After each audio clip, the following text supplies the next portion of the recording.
We called ourselves urban explorers, thrill seekers, hunting for the next adrenaline rush in abandoned places.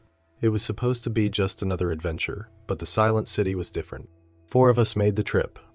Jake, the fearless leader. Sarah, his girlfriend with a sharp eye for detail. Mark, the tech-savvy guy who recorded everything. And me, Emma, the storyteller, here to document our findings. We'd heard whispers about the Silent City, an entire town abandoned overnight with no explanation.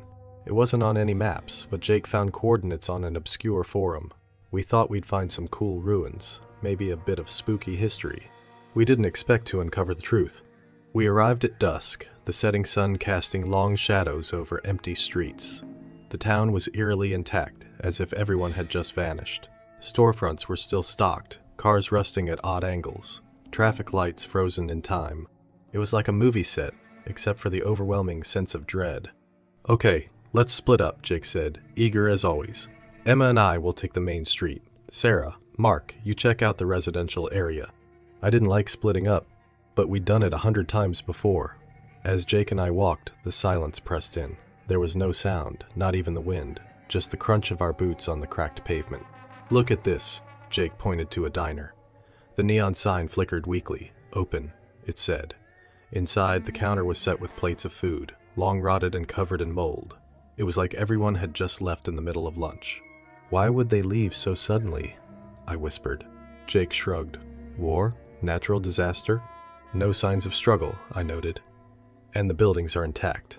"Let's keep moving," he said, but I could see the unease in his eyes. He felt it too. We regrouped after an hour. Sarah and Mark looked shaken. "Found something weird," Mark said, showing us his camera. He played back footage of a suburban street. The houses were pristine, but there were messages scrawled on the walls in what looked like charcoal. "Leave now. They are coming. We're not alone. Just kids messing around, right?" Jake said, though his voice lacked conviction. "Then why are there no kids?" Sarah shot back. "No people at all." Mark switched off the camera, the screen going black. "We should get out of here." "Let's check one more spot," Jake insisted. "There's a town hall up ahead. Maybe we'll find some answers." Reluctantly, we followed. The town hall was a grand building, its doors ominously ajar. Inside, the air was musty, filled with the scent of decay. We found a bulletin board with notices from decades ago. Everything was dated the same day, the day the town went silent. We split up to search. I wandered into the mayor's office, a grand room with a massive desk. On the desk was a single untouched file labeled Emergency Protocols. I opened it, heart pounding. Inside were photos, grainy black and white images of a mass grave. The accompanying notes were frantic, detailing a contagion, something that drove people mad. Victims were isolated, but the infection spread too quickly. The final entry was a scrawl: "Burn it all. They are not dead. They are not human." "Guys," I called out, my voice trembling, "you need to see this." They gathered around, reading the notes in stunned silence. "Contagion? Like a virus?" Mark asked. "Or something worse," Jake said, looking at the photos. "Look at their eyes. They're wrong." Suddenly we heard a noise, a faint scraping sound from down the hall. We froze. "Did you hear that?" Sarah whispered. "Probably just an animal," Jake said, but we all knew better. The sound grew louder, a shuffling, dragging noise, like something heavy being pulled across the floor. "Let's get out of here," I said, my voice shaking. We hurried towards the exit, but the noise was getting closer. We reached the main hall just as the doors slammed shut. Panic set in. We were trapped. "There's got to be another way out," Mark said, his voice trembling. We ran through the corridors, the oppressive silence now filled with our ragged breaths and the relentless scraping sound. We turned a corner and saw it. A figure, gaunt and skeletal, eyes glowing with an unnatural light. It moved slowly, dragging itself towards us. "Run!" Jake shouted, but there was nowhere to go. We were cornered. Sarah screamed as the figure reached out, its touch ice cold and burning at the same time. Mark swung his camera at it, but the figure barely flinched. "Help!" Sarah cried as the figure grabbed her, its eyes locking onto hers.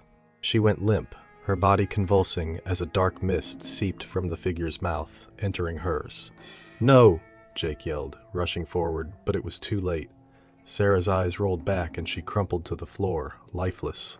The figure turned its gaze to us, and we felt an overwhelming compulsion to look into its eyes. I fought the urge, pulling Jake and Mark away. "Don't look at it!" I screamed. We ran blindly, crashing through doors until we found a staircase leading to the basement. We stumbled down the steps, the air growing colder with each step. In the basement, we found rows of cells, each containing skeletal remains, the final resting place of the town's inhabitants. The walls were covered in those same messages. "Leave now, they are coming, we are not alone." Jake found an old rusted door at the far end. It creaked open to reveal a tunnel, likely an old escape route. "This way," he urged. We ran through the tunnel, the sound of scraping and whispers echoing behind us. After what felt like an eternity, we emerged into a forest, the town a distant silhouette against the moonlit sky. We didn't stop running until we reached our car. As we sped away, I looked back. The silent city stood as it always had, a dark secret hidden from the world. We never spoke of that night again. Sarah's loss was too painful, and the memories too haunting. Mark deleted the footage, hoping to erase the nightmare. But the truth remains. The silent city is cursed, a graveyard for the damned, and whatever force wiped out its inhabitants is still there, waiting. The silent city took one of us, and we barely escaped with our lives.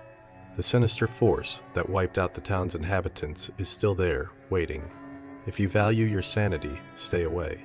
Some places are better left alone, their dark secrets hidden in silence.